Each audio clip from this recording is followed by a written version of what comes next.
Shalom Aleichem à tout le monde. Donc on va commencer maintenant le deuxième shiur sur un des Mahamarim du Rabbi concernant le Gimel Tammuz. Comme on sait que le Rebbe il nous a préparé à Gimel Tammuz à travers les Mahamarim et les Sichot qu'il a dit à cette occasion-là. Baruch atah Adonai Eloheinu melech haolam shehakol nהיה מדברו. En l'occurrence, on va faire un Mahamar qui a été dit à Gimel Tammuz Tafshin Chai. Gimel Tammuz Tafshin Chai, c'est un Mahamar. Ce Mahamar, il a été dit par le Rabbi, et comme on sait très bien que Gimel Tammuz, comme on l'a expliqué la fois dernière dans le Shiur, que Gimel Tammuz, il y a eu plusieurs événements, notamment celui que le Rabbi parle, c'est celui du fait que le Rabbi précédent, il a été envoyé de la prison dans laquelle il était incarcéré, justement parce qu'il faisait Torah Mitzvot et parce qu'il renforçait les Chassidim, en Tavresh Pezaïn, vers une ville d'exil. Et comme le Rabbi le dit, à cette époque-là, on ne savait pas encore si c'était quelque chose de bien ou quelque chose de pas bien.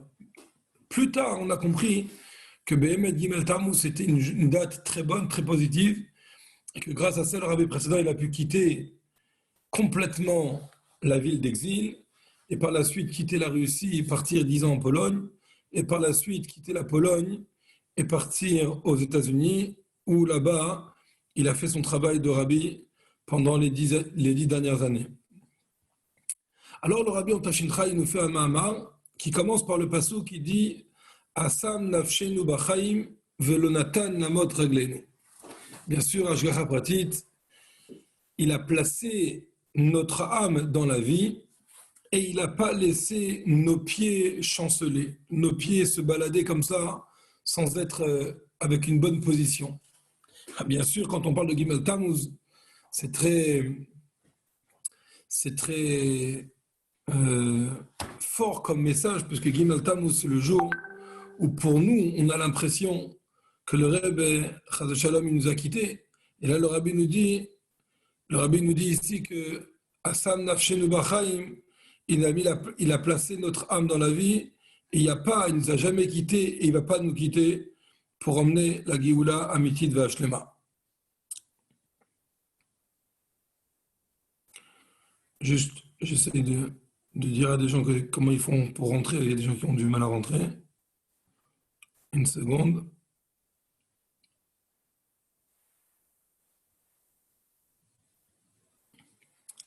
Très bien.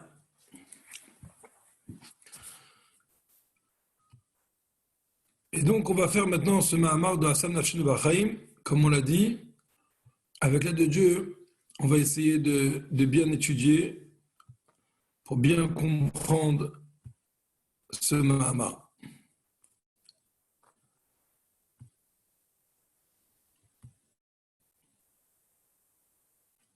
Voilà, vous avez sur le Zoom ici, vous avez le partage d'écran. Normalement, vous le voyez. Lévi, tu le vois, ouais? Enfin, je vois que tu conduis là. Tu vois bien le Mahamar. Fais comme moi. Ah, ok, tu conduis, laisse tomber. Si tu ne veux pas mettre le micro maintenant. Alors, on y va.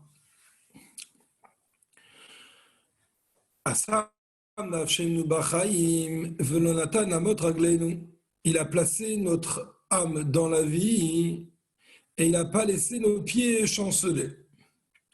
Et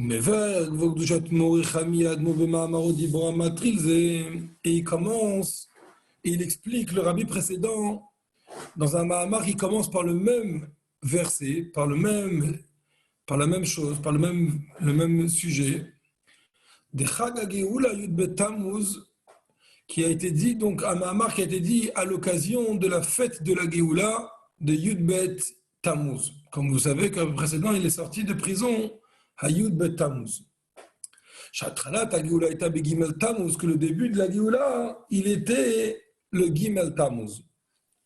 Gimel Tammuz, c'était le début de la Géoula. Qu'est-ce qu'il explique? D'Achaim Shebahem Sam Nafshenu, que la vie que il a placé, où il a placé notre âme, c'est une vie qui est supérieure, une vie plus haute que l'âme, que la vie de l'âme normale. L'âme, c'est une âme vivante. Et l'âme, elle incarne en elle d'office de la vie. Et quand on dit Asam Nafshenu Bachaim, quand on dit il a placé notre âme dans la vie, ça veut dire ici on parle qu'il a placé notre vie à un niveau supérieur dans l'âme elle-même. Un niveau de vie qui est supérieur de ce que l'âme elle incarne en elle déjà. Pourquoi? Parce que l'âme, elle a une vie, c'est vrai, mais cette vie de l'âme, elle est limitée. Car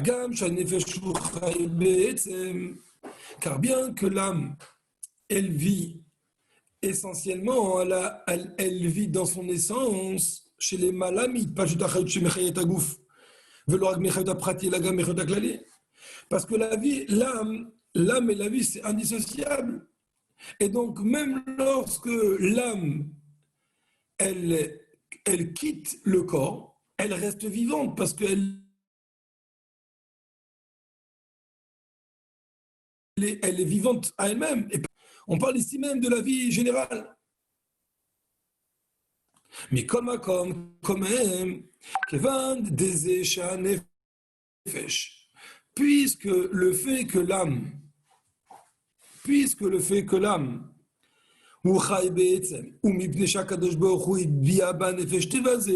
c'est parce que Dieu, il a implanté dans l'âme une nature de vie. Donc c'est une nature chez Chai Be'etzem que lui il va vivre. Il va vivre, ça va être un morceau de vie. Et quand c'est parce que c'est une nature, donc automatiquement, cette vie-là, elle est limitée.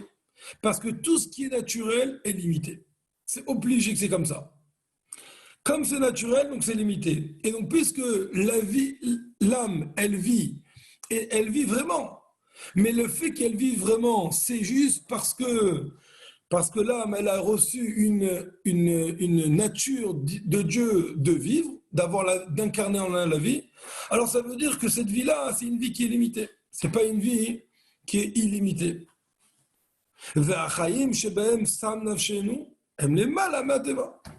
Par contre, la vie que Akadosh Baruch Hu, il va nous mettre notre âme à l'intérieur d'elle, de quelle vie on parle? On parle d'une vie qui est supérieure à celle de la nature.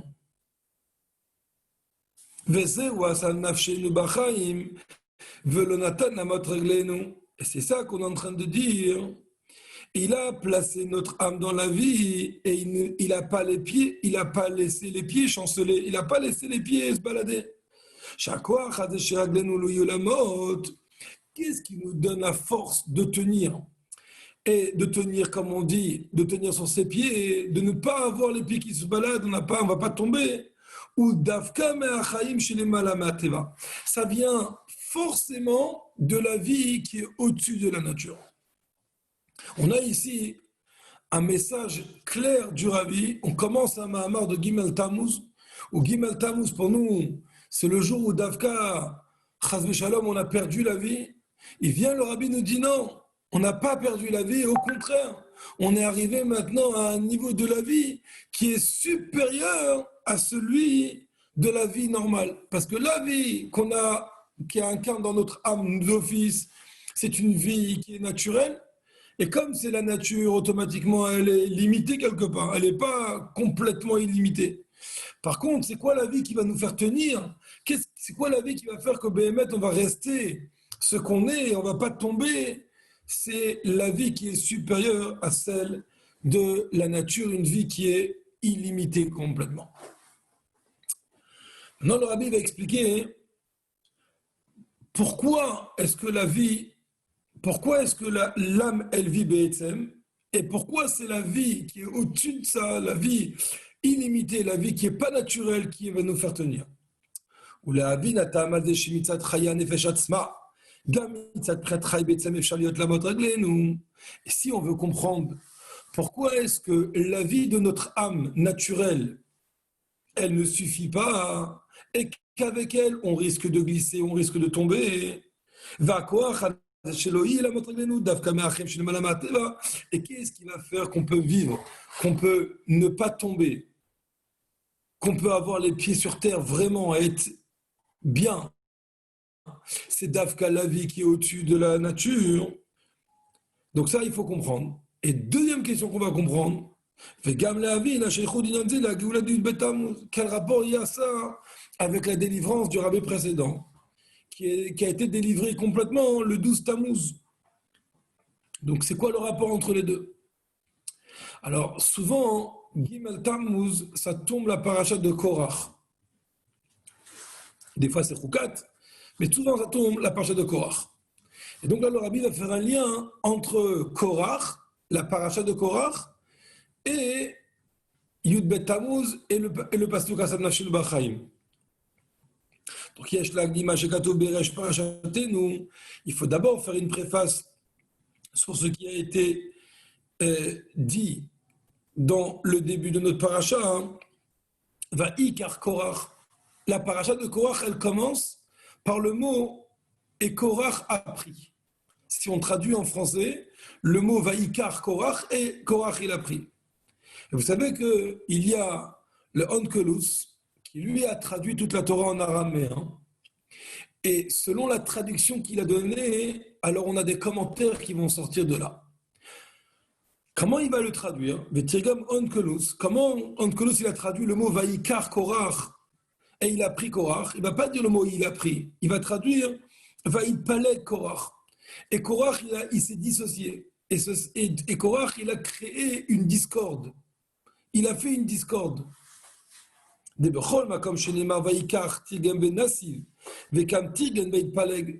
Qu'à chaque fois que la paracha, que la paracha elle écrit le mot Vaikar, dans plein de fois dans la Torah où s'écrit le mot Vaikar, on va voir le Targum Onkelos, on va voir la traduction de Onkelos, comment il va traduire. Il va dire le mot Vaikar par le mot Benassiv, qui veut dire il a pris. C'est la traduction normale, c'est la vraie traduction. Tout d'un coup, Onkelos il arrive, et quand il voit le mot Vaikar Korach, il ne traduit pas Benassiv Korach. Et il a pris Korach. Comment il traduit? Vaïd Palais Korach. Et Korach, il a fait une discorde. Et Korach, il a discuté. Korach, il était contre. Alors bien sûr, il faut comprendre pourquoi le Onkelos, il n'a pas traduit normalement. Et quel message il veut nous faire passer le Onkelos à travers ça? Veït Abesefer Noam Elimelech. Et il est écrit dans le livre du Noam Elimelech,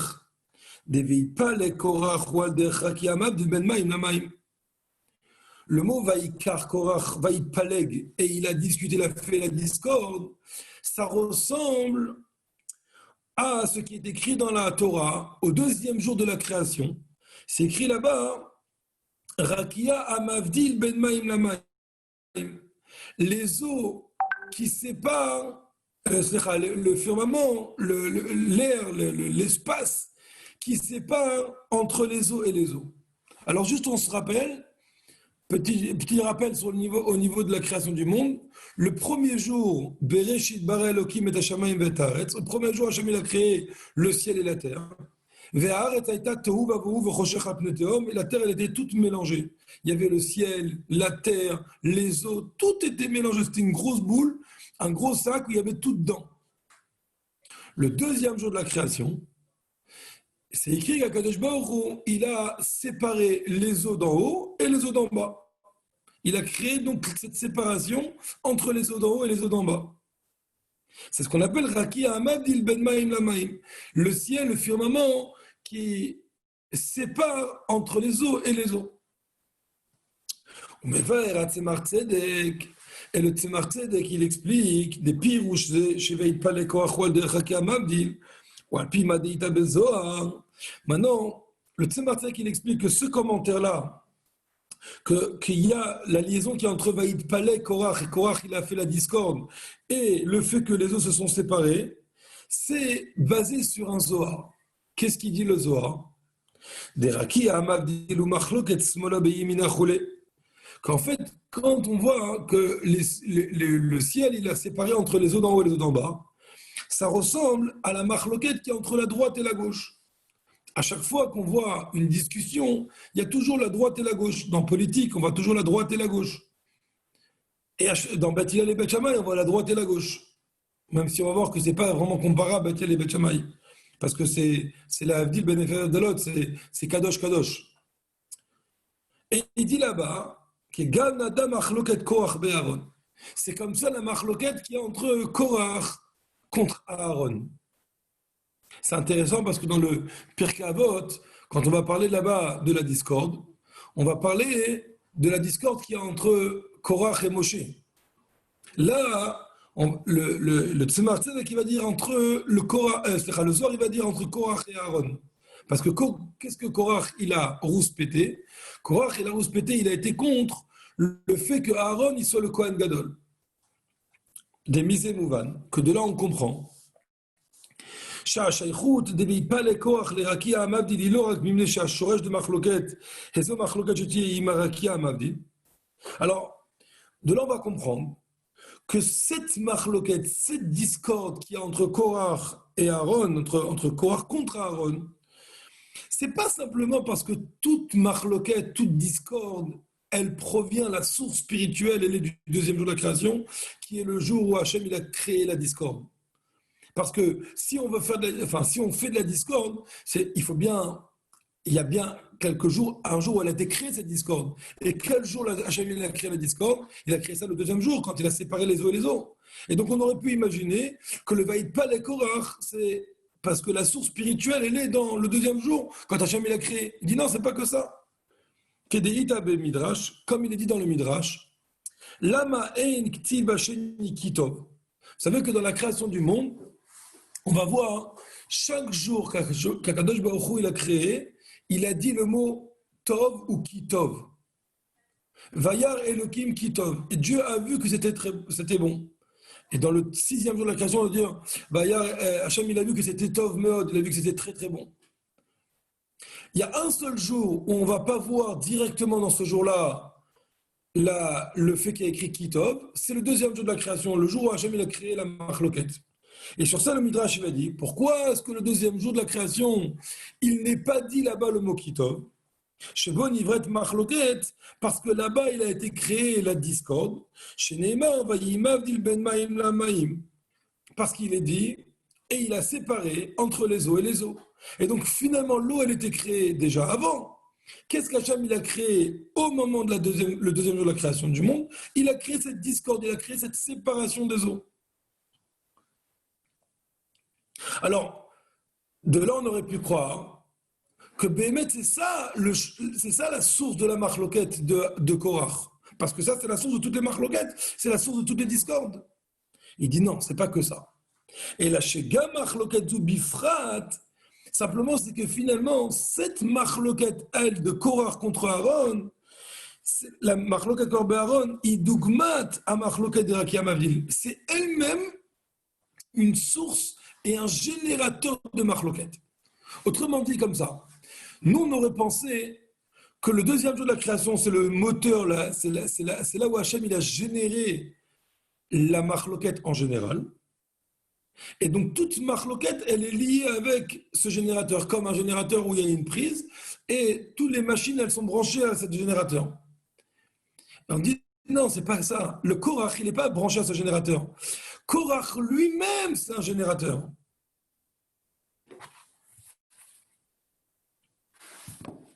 Je vais mettre une pause, une seconde, je vais voir s'il y a quelqu'un qui a pris du Wi-Fi. 2 secondes, hein.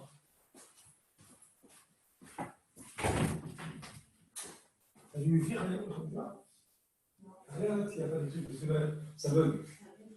Toujours ça bug, toujours.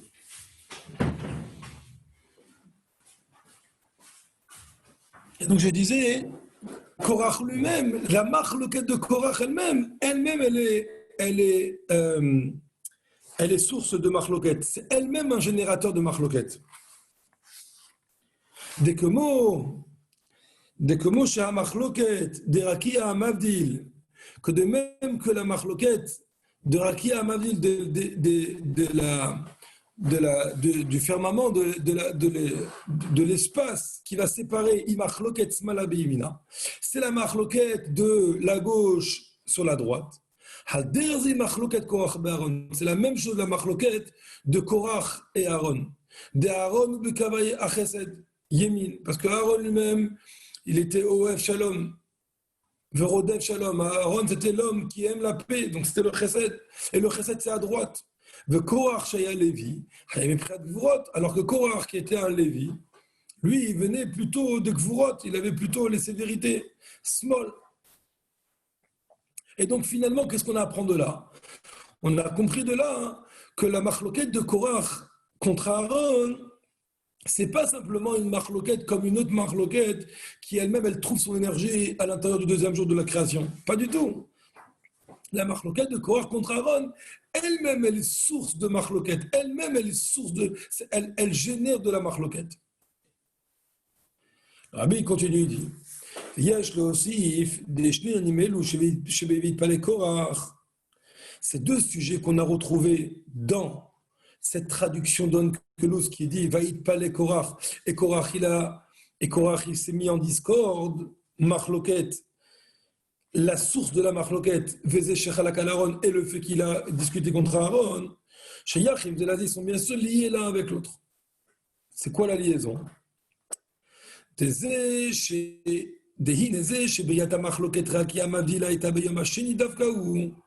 que pourquoi Hachem il a créé la machloquette le deuxième jour de la création? Pourquoi Davka le deuxième jour? Parce que le premier jour, c'est Midat Chesed. C'est la bonté. Akash Baruch Hu, il donne. Olam Chesed Yibane. Le monde, il a été créé sur le Chesed. Hachem, à ce moment-là, il a offert aux créatures qui n'existaient pas encore le droit d'exister. Et c'était Chinam. Il n'y avait pas encore une mitzvah qui avait été faite. Il n'y avait pas encore un mérite quelconque. Akash Baruch Hu, il a offert. C'était un Chesed Chinam. C'était un bien. Comme ça.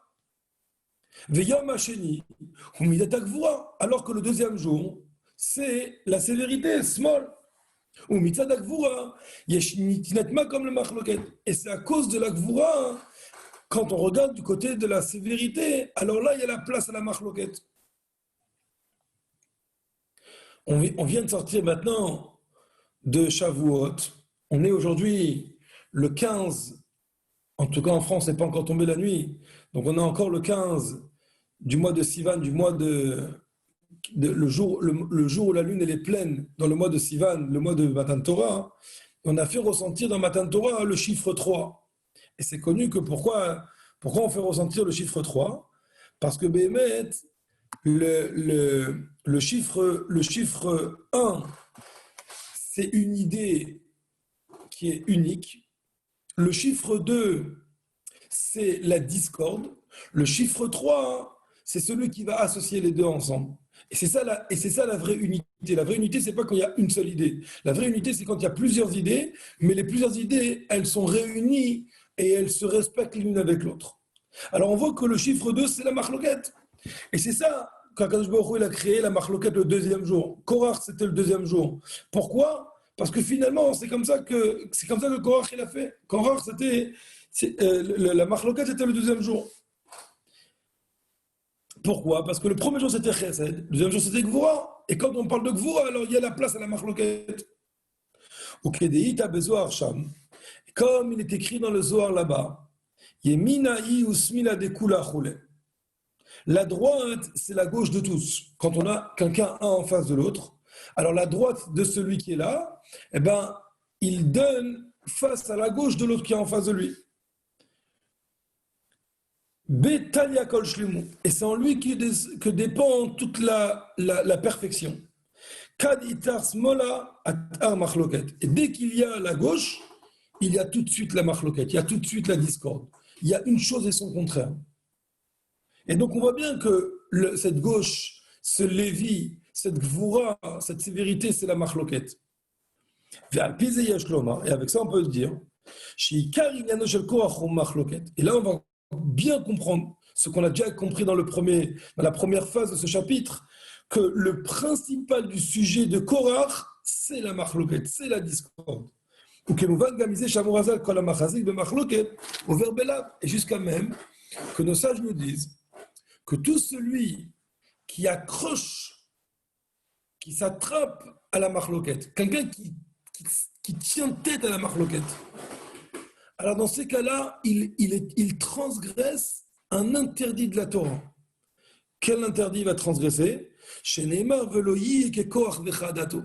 La Torah dit on ne doit pas être comme Korach et son assemblée. Ça veut dire que Korach, c'est l'emblème même, c'est le symbole même de la marloquette. C'est un générateur de marloquette. Et quelqu'un qui va tenir tête à la marloquette, quelqu'un qui veut absolument qu'il y ait de la marloquette, dans ces cas-là, il va transgresser un interdit de la Torah, que la Torah dit, tu n'as pas le droit d'être comme Korach, parce que Korach, lui, c'est lui la marloquette. Alors attention, ne pas mal comprendre. Bien sûr, si j'ai une idée, je n'ai pas le droit de me laisser, on va dire comme ça. Venons, on va prendre l'exemple d'un Dayan, un Rav Dayan, un juge rabbinique. Et il y a un cas à juger. Et le Rav, lui, avec sa propre compréhension, il a compris que Reuven, il est chayav, que Reuven, il est coupable. L'autre Rav, il a compris le contraire, il a compris non, Reuven, il n'est pas chayav, il n'est pas coupable. Alors bien sûr, le Rav qui a compris que Reuven, il est coupable, il n'a pas le droit de dire, bon, ok, d'accord, je te laisse parce que je n'ai pas envie de faire la marloquette. Ça n'existe pas. Il faut le émettre, il faut de la vérité. Et la vérité, elle est quand on va jusqu'au bout de notre idée. Alors ça veut dire quoi, tenir la marloquette? On parle ici de quelqu'un qui n'a pas son idée. La seule idée qu'il a, c'est faire de la marloquette. Ça veut dire, moi je dirais le contraire de ce que tu as dit. Comme ça, peu importe ce que tu dis, moi je dirais le contraire. Ça, c'est ce qu'on appelle être machazik de marloquette. Et ça, c'est un interdit de la Torah. Et celui qui fait comme ça, il est overbelav, il a transgressé un interdit de la Torah. Des misés chez machazik de marloquette. Et c'est marloquette que le fait de tenir, d'accrocher la marloquette, je veux la marloquette pour la marloquette, peu importe la marloquette que ce soit, ou que Korach, ça c'est le comportement de Korach et son assemblée. Et donc de là on voit bien que finalement Korach, c'est pas qu'il s'est dissocié de Aaron, c'est pas qu'il a trouvé une bonne raison d'être contre Aaron, pas du tout. Korach, il avait bien compris le chemin d'Aaron, mais Korach, il a voulu absolument aller contre Aaron. Il a cherché à faire la marloquette que pour la marloquette. C'était pas l'idéologie qui le dérangeait. Ce qui le dérangeait, c'est que ça se passait bien, qu'il n'y avait pas de marloquette. Il a dit, on ne peut pas laisser comme ça. Il faut qu'il y ait une marloquette. Et à partir de là, il a été contre Aaron. Peu importe ce qu'il aurait dit Aaron, il aurait été une autre mida que Chesed. Il aurait quand même contredit. Parce que lui, il voulait contredire pour contredire. Et le fait que Korach, il s'est dissocié, il a fait une marloquette contre Aaron, que Aaron c'est l'emblème du chesed, l'emblème de la bonté, et lui il voulait absolument que les gvurot, que les sévérités soient le principal. Ou le marloquette. Qu'est-ce qu'il voulait? Qu'est-ce qu'il a cherché avec ça?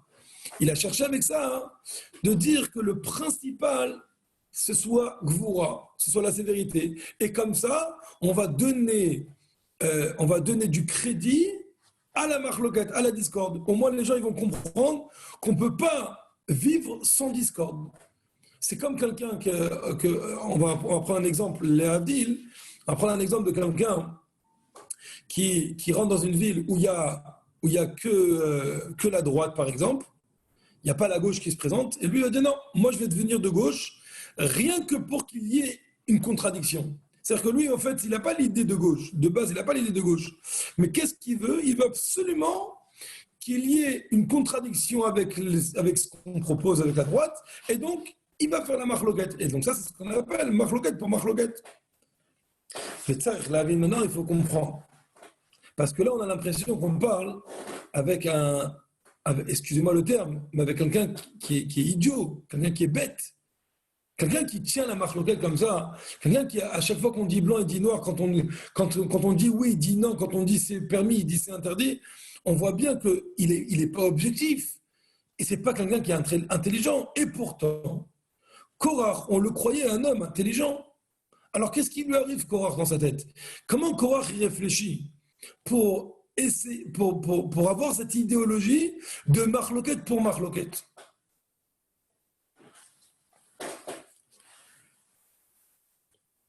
dans les mots. Il faut comprendre. Arrive Korach piqué à Chaya. Pourtant, Korach est un homme intelligent.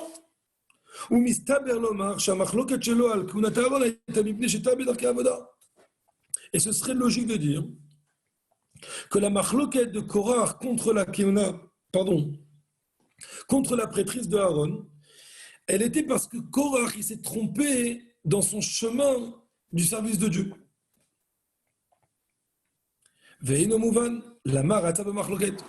Or là, c'est pas ce qu'on nous dit. Là, on ne nous dit pas que lui, Korach, il pensait que il fallait pas servir Hachem comme Aaron il le faisait. C'est pas ce qu'il faisait. Là, on vient de nous expliquer que Korach, il voulait la machloket pour la machloket, peu importe c'est quoi l'idée qui est en face de lui. Dans ces cas-là, vraiment, on a l'impression qu'il n'est pas intelligent. Et pourtant, on sait qu'il était intelligent. Alors, on veut chercher maintenant, qu'est-ce que Korach a pensé que c'était bien dans la machloket pour la machloket? Qu'est-ce qu'il croit Korach? Comment il réfléchit? Qu'est-ce qui le fait réfléchir pour imaginer que la machloket pour la machloket, ça c'est une bonne chose. Des échechalak à l'Aaron, et sur les vers, chez Korach Sava, Shvat Hashem Tzechaliot Bekavak Vura. Le fait que Korach il a été contre Aaron, ça peut se comprendre. Aaron c'est Chesed. Lui, Aaron c'est la bonté. Lui, Korach c'est la sévérité. Et il pense que la sévérité c'est mieux que la bonté. Comme ça, pour vous raconter, ce matin, on a ouvert le Bet Chabad Baruch Hashem. Alors, je parlais avec une personne au Bet Chabad et il me disait qu'il espérait que quand on va reprendre les activités de la synagogue normales, que ce ne soit pas normal, que ce ne soit pas comme avant. Et il disait comme quoi il faut être plus rigoureux avec les gens qui parlent à la synagogue. Alors, bien sûr, le but, il n'est pas qu'au Chas de Shalom, on parle à la synagogue. Ça, c'est sûr que c'est un interdit, il ne faut pas parler à la synagogue. Mais en même temps, la sévérité en elle-même, elle n'est pas forcément bonne. Il y avait ici une machloket entre lui et moi. Est-ce que le chemin pour corriger un juif aujourd'hui, c'est la sévérité, ou est-ce que c'est la bonté? Mais bien sûr que la discussion qu'on a eue entre nous, c'était pas... On n'a pas une discussion de marloquette pour marloquette. Il avait son idée, j'avais mon idée, et on a argumenté. Et si l'un d'entre nous avait réussi à convaincre l'autre, l'autre il se serait laissé convaincre. C'est pas ça Korach. Korach, c'est celui qui va jamais se laisser convaincre parce que le seul but qu'il a, c'est qu'il y ait de la marloquette. Et donc, c'était pas un raisonnement qu'il voulait, c'était la marloquette pour la marloquette. Donc, si Korach il voulait qu'il y ait de la gvoie, il y ait de la sévérité, comme ce juif qui pensait qu'il faut être plus rigoureux avec le juif qui parle à la synagogue, alors dans ces cas-là, Korach, on aurait pu le comprendre. Et on aurait dit, on aurait dit, on comprend. Aaron, il était gentil. Korach, il pensait qu'il fallait être plus dur. Alors Korach, il s'est énervé contre Aaron parce qu'Aaron, il était trop gentil. Ça aurait pu être une explication et la marloquette, elle aurait été compréhensible. Par contre, d'après ce qu'on a expliqué, c'est pas ça. D'après ce qu'on a expliqué, c'est pas que Korach il pensait que la sévérité c'est mieux que la bonté. C'est que Korach carrément il pensait qu'il fallait absolument que la marloquette existe. Il se serait jamais laissé convaincre. Et dans ces cas-là, il est mouvan. Et à Chashav Korach, chez marloquette ou derech ba'ot Hashem. Et donc la question elle est forte. Comment Korach il a pu imaginer que Béhémet, la marloquette, la discorde, ce soit un chemin dans votre Hashem? Comment il a pu imaginer que peu importe ce que l'autre il va dire, pour servir Dieu, il faut de la discorde. Il ne faut pas qu'on soit tranquille. S'il y a un groupe de droite, il faut qu'il y ait un groupe de gauche. S'il y a quelqu'un qui est gentil, il faut qu'il y ait un méchant. Et donc, mamash la marloquette pour la marloquette. Et ça, c'est très difficile. Comment un homme intelligent, il peut imaginer ça? Donc, on a ici une question très forte. Aussi, il faut comprendre l'explication.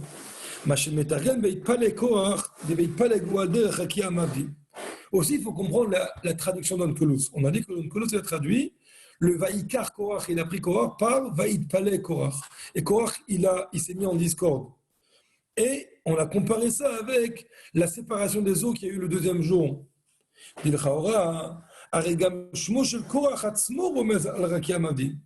Pourtant, Là, on a ressenti la comparaison entre le Vaïkar Korach et le deuxième jour de la création où les eaux se sont séparées par le mot Vaïkar. C'est ça, le mot Vaïpaleg. Mais pourtant, le mot Korach lui-même, il fait déjà référence à cette séparation des eaux. Où on voit ça? Comme le Tzemar Tzedek lui-même commente le verset Vaïkar Korach, chez Korach, Romez al-Raki Amavdil, que Korach allusionne, Korach lui-même allusionne à cette séparation qu'il y a dans les eaux. Et donc on ramène ici un Tzemar Tzedek qui nous dit que le mot Korach lui-même fait déjà référence à la marloquette du deuxième jour. C'est pour montrer que les deux ce sont des générateurs de marloquette. Alors à partir de là, hein, qu'est-ce que ça peut rajouter le Vaïkar Korach? Korach, c'est déjà la marloquette, c'est déjà un générateur de marloquette. C'est quoi le Vaïkar et il a pris Vaïpaleg? C'est la même chose, c'est un générateur. Qu'est-ce que tu me rajoutes avec ce Vaïkar? Selon la traduction d'Onkelos. Donc on a ici deux questions importantes. Première question, Korach est un homme intelligent. Comment a pu-t-il imaginer que ce qu'Hachem il attend de nous, c'est d'avoir de la discorde? Hachem il attend de nous qu'on ait le contraire de l'amour entre nous, ou le contraire de l'union. C'est comme ça qu'il a pensé Korach. Donc la question, comment il a pu penser comme ça? Deuxième question, c'est pourquoi cette répétition, puisque le mot Korach est déjà la discorde, et la discorde telle qu'elle est, c'est un générateur de discorde, comme on l'a vu avec le Tzemar Tzedek qu'il a expliqué. Pourquoi dire Vaïkar, que Vaïkar c'est aussi un générateur de discorde? Et nous sommes maintenant au Hot Gimel. Je ne sais pas si je fais une petite pause pour voir s'il y a des questions peut-être, parce qu'après le mamar, c'est vrai que c'est un mamar qui est un peu long et un peu dur. Je vais faire juste une pause de 1 minute. Savoir s'il y a des gens qui veulent.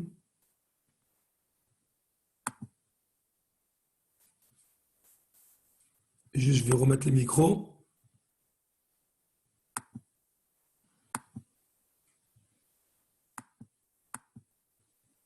Voilà, chacun il peut remettre son micro s'il y a des questions. S'il n'y a pas de questions, j'avance. Il y a aussi les converses. On peut poser aussi des questions là-bas. Très bien, alors on avance.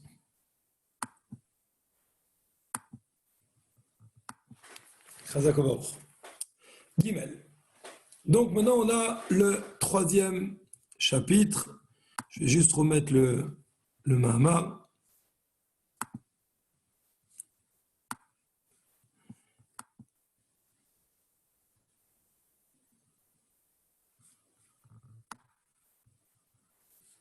Gimel. On va comprendre ça avec une préface. Ayadoua qui est connu. Venons, on va essayer d'analyser maintenant cette histoire des eaux qui se sont séparées. En fait, c'est quoi l'eau? Et c'est quoi ces eaux qui se sont séparées?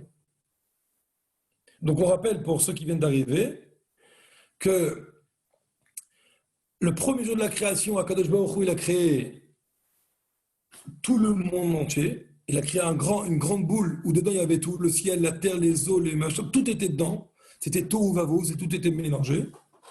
Le deuxième jour de la création, Hachem il a séparé les eaux d'en haut et les eaux d'en bas. Le troisième jour de la création, ça on l'a pas dit tout à l'heure, on va le dire maintenant.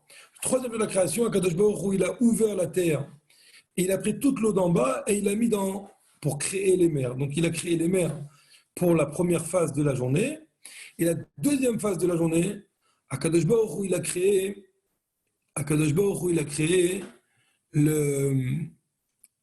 comment on appelle ça, il a créé la végétation. Ça c'était pour ce qu'Hachem il a créé chaque jour. À part ça, on a vu que le premier jour et tous les autres jours, à part le deuxième jour, Hachem il a toujours dit c'était bon. Kitov, ou bien Tov Meot pour le dernier jour, pour le vendredi, c'est Tov Meot, c'est très bon. Pour le deuxième jour de la création, Dieu n'a pas dit le mot Tov, du tout.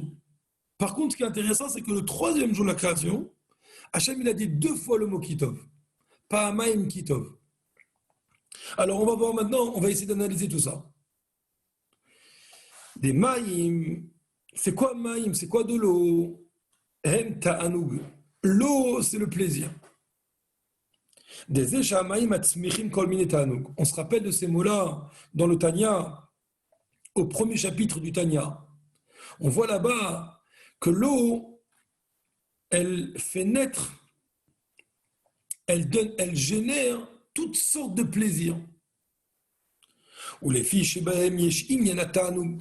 Pourquoi l'eau, elle fait plaisir? Parce que l'eau elle-même, elle incarne en elle le sujet du ta'anoug, du sujet du plaisir. Veraki amavdil ben maïm aïlim le même tartanimu.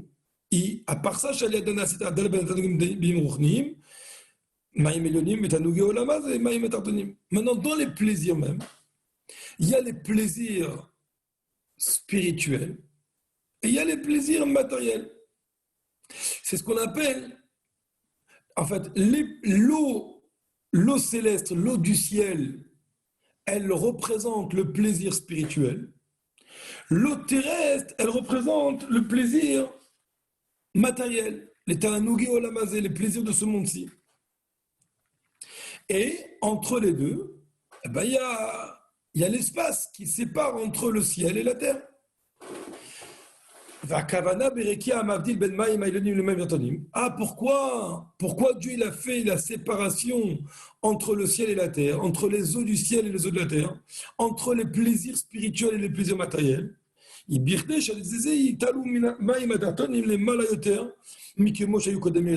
fait, le but, il est quoi?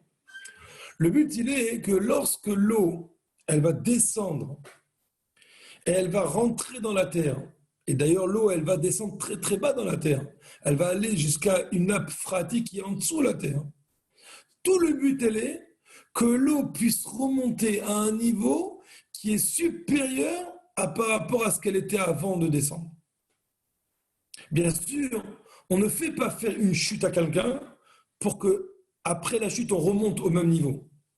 Bien sûr, pour donner un petit exemple, on est en train de vivre maintenant un déconfinement après une situation qui est encore très très douloureuse et très difficile. Le but, il n'est pas qu'on retrouve le même monde qu'on avait avant, qu'on revienne au même train-train. C'est pas possible. Pourquoi? Parce que s'il y a eu une chute, s'il y a eu un moment d'arrêt, s'il y a eu un moment de difficulté, c'est pour que lorsqu'on reprenne, on reprend encore beaucoup plus haut que ce que c'était auparavant. Sinon, ce n'était pas la peine. Maintenant, on va prendre l'exemple d'un businessman qui injecte de l'argent dans une affaire, qui va mettre de l'argent dans une affaire. Alors, entre-temps, que l'affaire elle se fasse, il est privé de son argent. Cet argent ne peut pas lui donner à manger, ne peut pas lui donner à boire. Mais pour lui, ça vaut le coup, parce que les 50 € qu'il a mis dans cette affaire vont lui ramener 200 €. Si c'est injecter 50 € pour récupérer 50 €, ça n'avait pas le coup. Pourquoi l'avoir injecté? Et donc le but, il est d'arriver à obtenir plus. La même chose ici. Pourquoi Hachem, il a séparé les eaux d'en haut et les eaux d'en bas? Pourquoi est-ce que les eaux d'en bas, ils sont descendus si bas? C'est pour que lorsqu'ils vont remonter à un niveau qui est supérieur à celui qu'ils ont connu avant de descendre. Qu'ils étaient avant de descendre. D'aller iridatam les matins, que par le fait qu'ils descendent si bas, ça éveille en eux un désir, une soif, une envie de monter encore plus haut. Je ne sais pas si vous imaginez un peu la force de ce Mahamar. C'est un Mahamar Gimel Tammuz. On a commencé par un verset, alors que Gimel Tammuz, comme on a dit au début du cours, on aurait pu croire, Chaz Shalom, que c'est la fin de la vie. Et le Rabbi nous dit au contraire, c'est le début de la vie, c'est le début d'une vie beaucoup plus élevée. Et là, le Rabbi nous dit que cette chute qui extérieurement nous paraît une chute, elle n'est pas faite pour chuter, elle est faite pour remonter encore beaucoup plus haut, à un niveau qui est bien plus supérieur. Maïm tartonim buchin anan ba'inan leme'eve kalemalka. Les eaux inférieures, celles qui sont descendues en bas, et donc automatiquement, entre guillemets, ils se sont séparés du spirituel, ils pleurent, et ils disent, nous aussi on veut être devant le roi, nous aussi on veut monter devant le roi.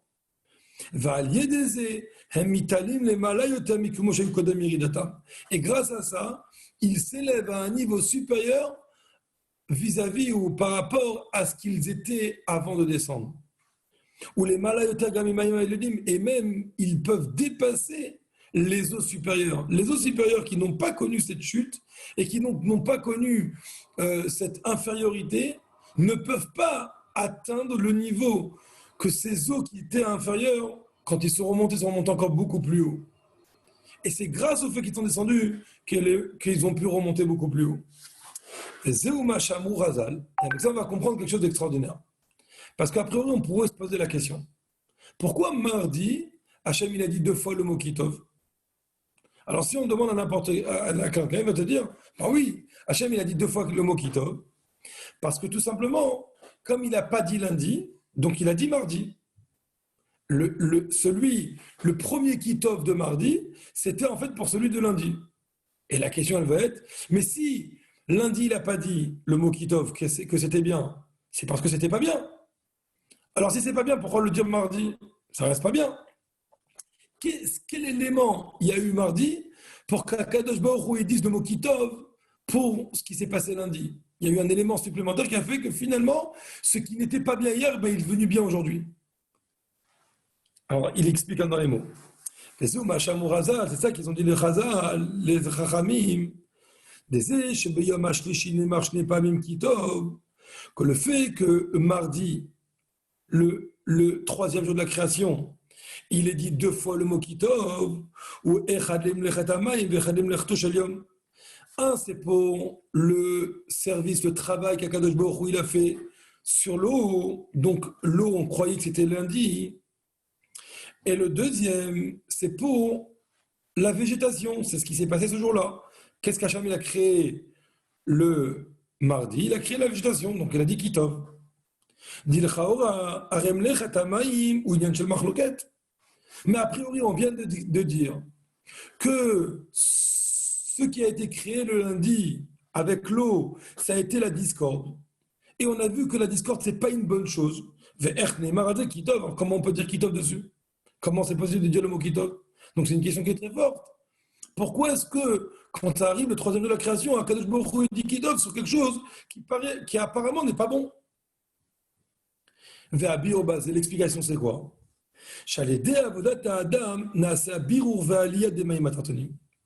En fait, grâce au travail de l'homme, quand l'homme il vient et il descend sur terre et il fait que finalement ce qui était négatif est vraiment négatif, parce que la marloquette c'est vraiment négatif, il arrive à le positiver et à en faire quelque chose de bien plus élevé. Vous allez me dire, mais attends, l'homme il n'est pas encore créé, l'homme il va être créé que vendredi. Pour l'instant mardi il n'est pas créé, pourquoi Hachem va dire le mot Kitov? Et le rabbi va expliquer,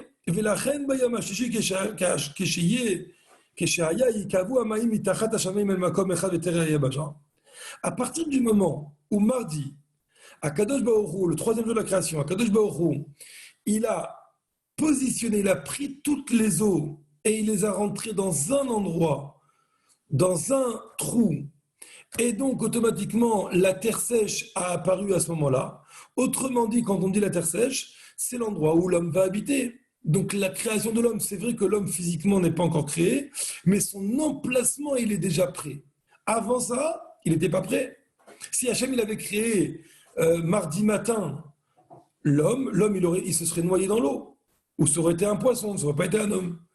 Et donc à partir de quel moment l'emplacement de l'homme a été créé? C'était qu'à partir de mardi, quand Hachem il avait déjà créé les mers, et donc il a séparé la terre, il a mis l'eau là-bas pour faire les mers. Et à ce moment-là, puisque à ce moment-là, l'emplacement de l'homme arrive, c'est pour ça qu'Akadosh Baruch Hu dit, comme l'homme il va venir maintenant, il va travailler dessus, là je peux déjà dire Kitov sur les eaux, parce que cette séparation finalement, ce qui était mauvais, elle va devenir positive, elle va devenir bonne. Dans les mots, Yabasha comment chez l'Adam, parce que le Yabasha, la terre sèche, c'est l'emplacement de l'homme. Alors à ce moment-là, ce parfait, ça devient complet la pensée première de ce qu'il y a dans les eaux, dans la séparation des eaux. שעל ידי הבדלת מים התחתונים ממים העליונים וירידתם למטה, הם מתעלים למעלה יותר מכמו שהיו קודם מירידתם, que par le fait, par la séparation des eaux en haut et des eaux d'en bas, eh ben, les eaux d'en bas vont pouvoir connaître une élévation extraordinaire, ve'az, gam lechet hamayim mitov. Et à ce moment-là, même la séparation des eaux, même le travail qu'Hachem il a fait sur les eaux, c'est aussi bon, ça devient bon. Un petit peu comme un professeur qui va faire un contrôle qui va être difficile. Bien sûr, son objectif n'est pas de faire que l'enfant, il va pas pouvoir répondre. Son objectif, il est de titiller l'enfant pour que l'enfant va chercher au plus profond de lui-même la connaissance. Il va aller chercher au plus profond de lui-même. Et dans ces cas-là, l'enfant, il va intégrer l'idée beaucoup plus fort que si le prof, il avait simplement expliqué. Et donc, ce qui paraît pour un enfant difficile et méchant, il dit, mais ce prof, il est méchant avec moi. Pourquoi il me donne un travail si difficile que ça? Finalement, lorsqu'on donne la possibilité à l'homme de pouvoir travailler sur ça, l'homme, il devient beaucoup mieux. Il s'élève d'une façon extraordinaire. Et c'est ça le mlechet. L'un dit, il a créé la séparation. Il n'y a pas de tov, il n'y a pas de bon ici. Il n'y a rien de bien pour l'instant. Parce qu'il n'y a personne qui va parfaire ce travail. Mardi, qu'Akadosh Baruch Hu, il a créé les mers, et donc il a laissé paraître la terre sèche, et donc l'emplacement de l'homme. J'avais dit, ah là, je peux dire qu'il tombe, même sur ce qui s'est passé hier. Parce que maintenant, c'est positif qu'il y a eu la marloquette. Parce que grâce à ça, grâce au fait que les eaux d'en bas, ils vont descendre à un niveau si bas, grâce à ça, on va réussir à le parfaire et le faire monter à un niveau qui est supérieur à celui de ce qu'il était auparavant, et même celui que les eaux ils ont atteint, les eaux d'en haut ils ont atteint aujourd'hui à l'heure actuelle. Mais là j'ai oublié de changer la feuille. Voilà, maintenant on est au Hot Dalet. On est au Hot Dalet.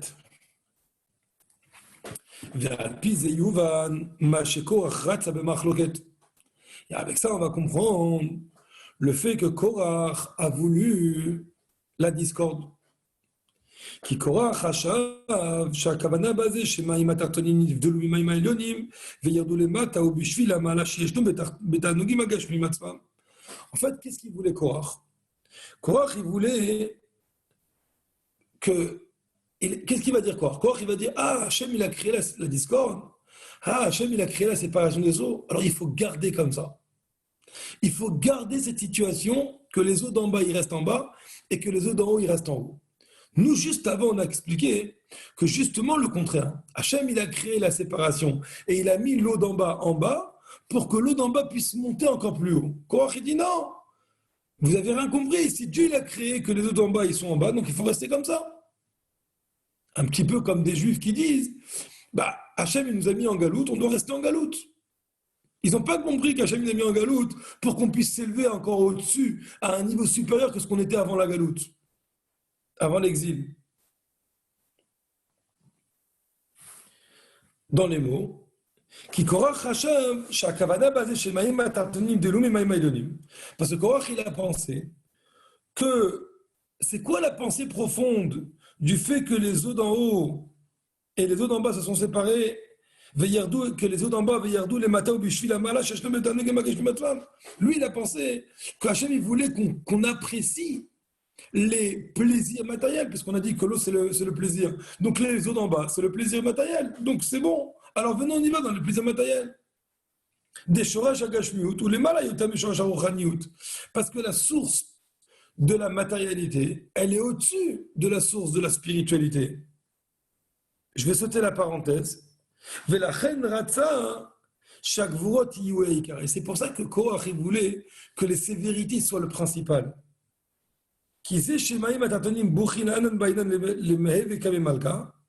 Parce que le fait que les eaux d'en bas pleurent et disent nous on veut se présenter devant le roi, c'est parce que les eaux d'en bas ils ont ressenti profondément la supériorité qu'il y a dans les révélations. Ils veulent voir le roi. Ça veut dire quand on voit le roi, alors on a un encouragement. Juste pour vous imaginer un petit peu. Je pense que chacun d'entre nous ici, il a déjà vu le rabbi ou il a déjà vu une vidéo du rabbi et il voit comment le rabbi donne des dollars, avec quel sourire, avec quelle intention, quand le rabbi l'encourage avec sa main comme ça. Tout ça, ce sont des guilouim, ça, ce sont des révélations. Et on prend beaucoup de force de tout ça. Mais il y a une façon d'attraper l'essence du rabbi, qui est beaucoup plus forte que ce qu'on peut imaginer, que ce qu'on peut voir. Et lui, et qu'est-ce qu'ils font les autres? Les autres d'en bas, hein, quand ils pleurent pour être devant le roi, pourquoi ils pleurent? Parce qu'ils ont envie de voir le roi, ils ont envie d'avoir la révélation. Et puisque les révélations, ils sont principalement dans les mondes supérieurs, c'est pour ça que les eaux inférieures, ils ont envie de sortir de là où ils sont. Ils ont envie de monter. Et ils ont envie d'aller voir le roi, comment le roi il encourage.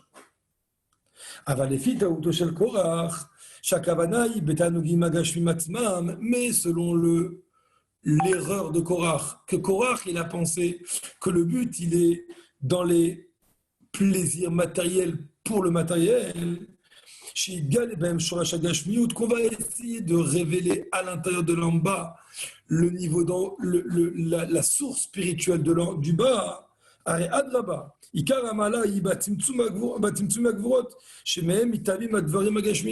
lui il a dit, lui Korach, qu'est-ce qu'il pense? Il dit attends. Les Gilouim, les révélations, c'est contre la création. La création d'où elle vient? Comment Hachem il a fait la création? Pour faire la création, il fallait qu'il se cache Hachem. Il fallait qu'il se contracte. Il a fallu qu'il ponctionne. Et lui, Korach, il a dit, c'est pour ça, c'est ça qu'il faut. Il faut gvoura, il faut sévérité, il faut au contraire ne pas donner.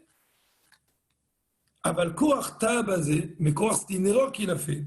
Qui Gilou Yashosh de Maïm Atartonim, parce que la révélation de la source des eaux inférieures, Atzman, de eux-mêmes, ça veut dire la source de la spiritualité, c'est-à-dire de la matérialité pour la matérialité, il est là, Tilabo. Ça, ce sera quelque chose qui va être qu'au temps messianique, qu'au temps de Mashiach. Au temps de Mashiach, on va vivre la matérialité pour la matérialité. Pourquoi? Parce qu'au temps de Mashiach, on va dévoiler la vraie source de la matérialité. Mais pour l'instant, quand on est encore il y a 3330 ans, 33 ans en arrière, à ce moment-là, ce n'était pas encore le moment de révéler la source de la matérialité pour la matérialité. À ce moment-là, il a fallu qu'au contraire, on sente le besoin de monter. Je vous donne un exemple. Il y a un chassid qui a quitté le 770, il a quitté le 770, il a quitté la maison du rabbi pour aller en shlichut. Et ce chassid, quand il est parti en shlichut, il est tellement rentré dans la shlichut, il est tellement rentré dans le monde, dans ce monde matériel, qu'il a même oublié, il n'a même pas voulu un jour aller chez le rabbi. Pourquoi? Parce qu'il s'est dit, puisque le rabbi m'a envoyé dans cet endroit-là pour faire mon travail, alors j'ai plus besoin d'aller chez le rabbi, c'est là. Ici, il y a le Hatzmut. Et ce qu'il dit, c'est pas faux, mais c'est pas vrai non plus. Pourquoi? C'est pas faux que ce qu'il y a ici, c'est beaucoup plus haut que ce qu'on voit chez le rabbi. Mais le fait qu'il n'ait pas de désir d'aller chez le rabbi, ça c'est faux. Parce que pour l'instant, ce n'est pas encore le moment de révéler la ma'ala qu'il y a ici pour ici. Un chassid, il a besoin d'aller voir le rabbi. Je parle exprès de cela, parce que c'est exactement ce qu'il est en train d'expliquer ici, et on est en plein Gimel Tammuz. Gimel Tammuz, c'est ça. C'est cette envie de voir le rabbi. Et quelqu'un il va venir et va dire non, si le rabbi s'est caché maintenant, c'est qu'il doit être caché. Et c'est comme ça qu'il faut vivre. Et son sang va lui dire non, tu te trompes comme Korach s'est trompé. C'est pas encore le moment.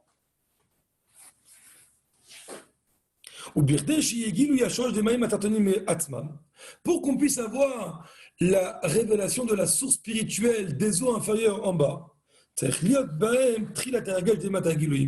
Pour ça, il faut d'abord passer par l'envie de monter, l'envie de s'élever.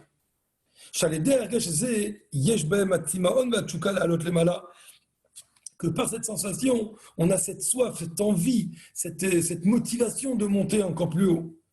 Validezé. Et c'est grâce à ça qu'on pourra révéler les forces au fond de nous-mêmes qu'on a et qu'on a finalement, qu'on a ici des trésors qui sont extraordinaires. Et avec ça, on comprend encore mieux pourquoi jusqu'à mardi, jusqu'à 3e jour de la création, Hachem, il n'a pas dit le mot Kitov. Bien qu'il y ait une supériorité dans les eaux, dans le travail des eaux, par rapport à ce que c'était le lundi. Parce que les eaux, ils se sont séparés, les eaux inférieures et les eaux supérieures se sont séparés et ils sont descendus très bas.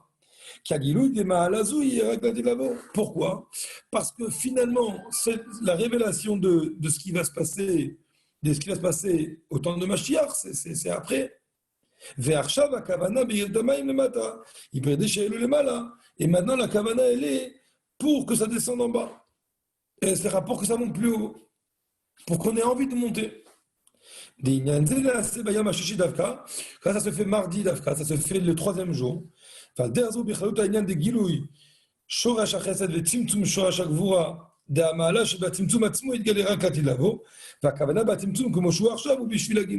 Et c'est exactement la même chose qu'il y a entre le chesed de la gvura. Chesed qui donne, qui est la révélation, gvura qui est la restriction, qui est la contraction. C'est vrai que quand Mashiach va venir, on va dévoiler la supériorité qu'il y a dans le tzimtzum lui-même, qu'il y a dans la contraction elle-même. Mais pour l'instant, le but de cette contraction, c'est pour ressentir le manque et qu'on veut le chesed. Et c'est ça l'erreur de Korach. Korach, il a fait cette erreur, et nous, on ne doit pas faire cette erreur. On ne doit pas faire comme Korach, il a fait. Et on doit vouloir la supériorité qu'il y a. Et Bezat Hashem, le mamar, il n'est pas terminé, mais Bezat Hashem, dimanche prochain, on continuera ce mamar avec l'aide de Dieu. Voilà, je vais ouvrir le micro pour voir s'il y a quelqu'un. Peut-être que certains ils veulent poser des questions. Là. Voilà, la possibilité pour chacun d'ouvrir le micro, elle est faite. Sinon, voilà, je voulais simplement répéter que ce shiur, il est donné pour la refouach lema de Shneur Zalman ben Bracha Simcha, que je lui envoie une refouach lema immédiate, mitor Simcha betuv levav. Asach hatzlacha, beaucoup d'hatzlacha pour tout le monde, qu'on puisse vivre Mashiach Tzidkenu immédiatement et voir la ma'ala qu'il y a dans le Tzimtzum lui-même. L'chaim, l'chaim.